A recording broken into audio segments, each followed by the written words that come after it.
Do you want to live in a world of self-delusion where you make decisions that hurt yourself and others? Have we got a plan for you?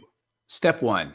Blindly accept any study that confirms your pre-existing views. Step 2. Reject any study that challenges what you already believe. Or you can watch and apply the new Analyzing Studies video series from Just Facts Academy to help you separate the credible studies from the trashy ones. We know that no one has the time to truly analyze every study they hear about. But for issues that are really important, you need to know how to sort through the junk studies that infest your media feeds. So, let's build on the standards of credibility and lift the curtain on studies. First and foremost, don't be fooled by trite propaganda masquerading as studies. Journalists, commentators, and so-called fact-checkers often treat the opinions of selected experts as if they were scientific studies. And politicians use the phrase "science says" like it magically turns mere claims into facts. Such misuse of the word science has been a long-standing problem. As the renowned physicist Richard Feynman remarked more than half a century ago, quote, "When someone says science teaches such and such, he is using the word incorrectly. When people discuss actual science, they don't say science has shown, but this experiment or this effect has shown." Another good way to be misled is to place too much trust in your own common sense. That's why Einstein defined common sense as a collection of prejudices acquired by age 18. Another trap to avoid is basing your views on personal anecdotes. People sometimes defy the odds, like your great uncle who lived to the age of 95, even though he smoked like he was on fire and drank like he was trying to put it out.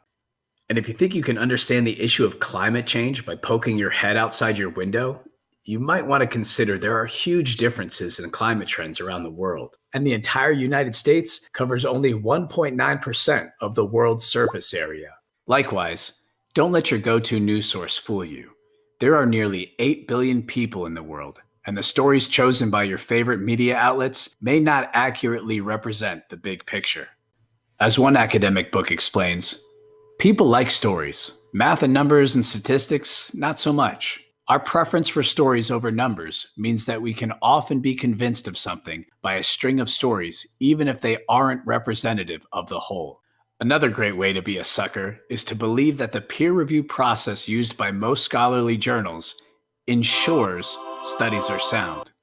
This naive notion is exploded by reams of facts and candid statements from people involved in this process. Let's look at a few.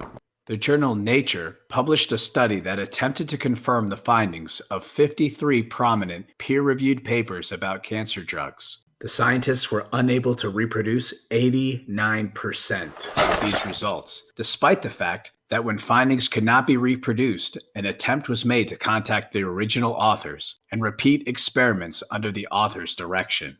The Proceedings of the National Academy of Sciences published a detailed review of 2,047 biomedical and life science research articles that have been retracted. It found that 21% of retractions were attributable to error, and 67% were due to misconduct. Wait a second, how can this happen? Well, one main reason is explained by Phil Hurst, a publisher for the Royal Society.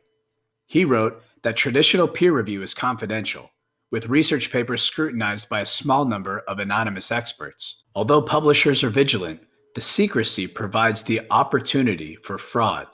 Likewise, Austin L. Hughes, a professor of biological sciences, wrote that the high confidence in funding in peer-reviewed panels should seem misplaced to anyone who has served on these panels and witnessed the extent to which preconceived notions, personal vendettas, and the like can torpedo even the best proposals. Does this sound like the kind of system you want to stake your life on? So, how can you determine a study's credibility? I'm glad you asked. In the upcoming videos, we're going to give you the tools you need. Here are just some of the topics we'll be covering: differentiating correlation from causation, omitted variable bias, included variable bias, randomized control trials, observational studies, laboratory and simulation studies, confidence intervals, cherry picking, and overgeneralization. Don't worry, this is not as hard as it might seem. In fact, the strongest studies are often the most straightforward. So keep it locked to Just Facts Academy.